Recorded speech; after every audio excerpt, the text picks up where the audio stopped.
প্রশ্ন করেছেন শামসুর রহমান স্যার। উনি জানতে চেয়েছেন পলিসিতে লিয়েন দেওয়ার আইন সিদ্ধ কিনা, আপনার কাছে জানতে চেয়েছেন। এই প্রশ্নই ওর আগে বহুবার এসছে, তাই না? আইন সিদ্ধ না হলে কেউ দিতে পারতো না। আমি যে উত্তরটা দিয়েছি এর আগে, যে এটা না দিয়েও পলিসি দেওয়া যায় কিনা আগে সেটা চিন্তা করেন। আপনার জন্য যখন গ্রহণ করবেন, এটা কিন্তু আন্ডার রাইটিং এর প্রশ্ন চলে আসলো, ঋণ দেওয়ারটা দাবি সংক্রান্ত নয়। তবে ঋণের সঙ্গে দাবির তো সম্পর্ক আছেই, কিন্তু আপনি তো মেনে নিয়েছেন এটা।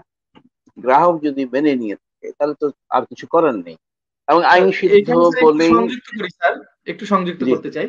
এই যে বীমা গ্রাহককে জেনে দাবি মানে মেনে নেওয়া লিয়েনটা, কিন্তু বেশিরভাগ ক্ষেত্রে বাস্তবতায় যেটা দেখা যায় যে গ্রাহক জানেই না যে তার দলিল আসলে লিয়েন আছে কিনা। সেটা কর্মীও বলে না, আর কোম্পানিতে দলিলে লেখা থাকছে সেটা গ্রাহক অবগত হচ্ছে না।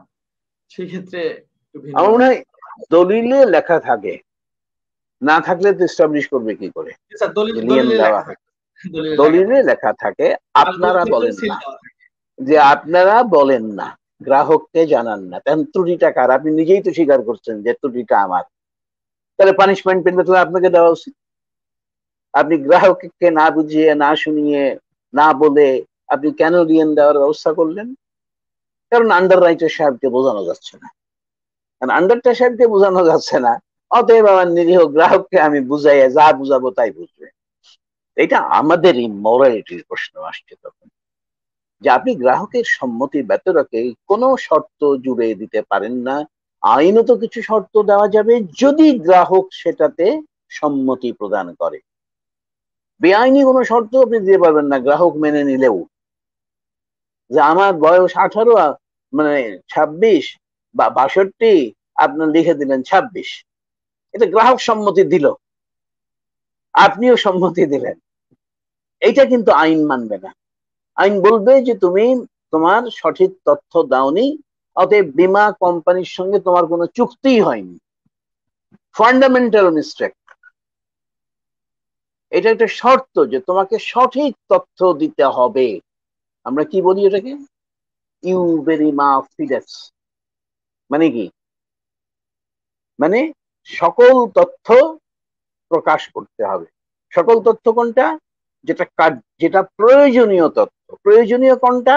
এগুলো আমরা আগে বলেছি, যে যে একটা কোম্পানির একটা পলিসি নেবে কি নেবে না, নিলে কত প্রিমিয়াম চার্জ করবে, এই সিদ্ধান্ত নিতে যে সমস্ত তথ্য জানা প্রয়োজন, সবগুলোই এখানে প্রয়োজনীয় তথ্য বীমা করার জন্য। আইন এইভাবে বলবে যে তুমি তো সেটা সঠিকভাবে বলোনি তাকে। তো এই কারণে আমরা এই লেন যদি দিতে হয়, অবশ্যই গ্রাহককে বুঝিয়ে, তাকে শুনিয়ে, তাকে পড়িয়ে, তার কাছ থেকে লিখিত সম্মতি নিয়ে ঋণ দেবেন। তা না হলে গ্রাহকের মধ্যে একটা অসন্তুষ্টি থেকে যায়, আমি নিয়মিত প্রিমিয়াম দিলাম, তাই না, আমার ক্লেম নাকি চালুও আছে, তারপরে বলে রেখেছে তুমি এই বছরের মধ্যে মরলে দিব না। তো ওই বছরের মধ্যে ও মরবে কিনা সেটা একটা আন্ডার রাইটারও জানে না, আমার কর্মীও জানে না, আমার গ্রাহকও জানে না। কেউ কি জানে যে সে এর মধ্যে মরবে কিনা? আপনি যদি নিতে না চান, আপনি তাকে প্রিমিয়াম বাড়াই দিতে পারেন। আপনি তাকে বলতে পারেন যে আর 2 বছর পরে করেন, 1 বছর পরে করেন, আপনার এই সমস্যাটার জন্য আমি ঋণ দিচ্ছি, ভয় পাচ্ছি যে আপনার একটা মৃত্যু হতে পারে। এটা অনেক সময় যে আন্ডার রাইটাররা নিজেদেরকে সেফ রাখার জন্য ওই ঋণটা নিয়ে নেয়। কারণ আপনি তখন বলবে যে আপনি ব্যাড আন্ডার রাইটিং করলো কেন। যদিও আমরা কেউ পড়ে গুনে বলতে পারবো না যে এই লোক এতদিন বাঁচবে। আর বাবা, বাঁচবে কি মরবে এটা তো জানা নাই বলেই বীমা করি আমি। আমার যদি জানাই থাকতো যে আমি 5 বছর বাঁচবো, তাহলে বাঁচবো, এই 5 বছরের মধ্যে আমার মৃত্যু হবে না, তাহলে 5 বছর পরে আমি করবো বীমা। এখন প্রিমিয়াম দিয়ে লাভ কি আমার? আর আপনি প্রিমিয়াম নেবেন এখন, কেন বলছেন যে না প্রিমিয়াম দিচ্ছেন ঠিকই, কিন্তু আমরা তো বলে দিয়েছি যে আপনাকে এই বছরের মধ্যে মৃত্যু হলে আপনি পাবেন না। বলে কই, আমি তো জানি না। আমি জানবে করে? যদি মৃত্যু হয়েই যায় ও তো বলতেও পারবে না যে আমি জানতাম না, তাই না? ঠিক বয়স প্রমাণের ক্ষেত্রে ঠিক একই কথা।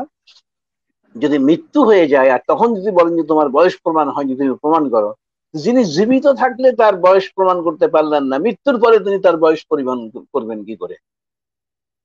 এ তো সে কদম্বিনী নয় যে মরিয়া প্রমাণ করিতে হইবে তাহাকে যে তিনি মরেন নাই, তাই না?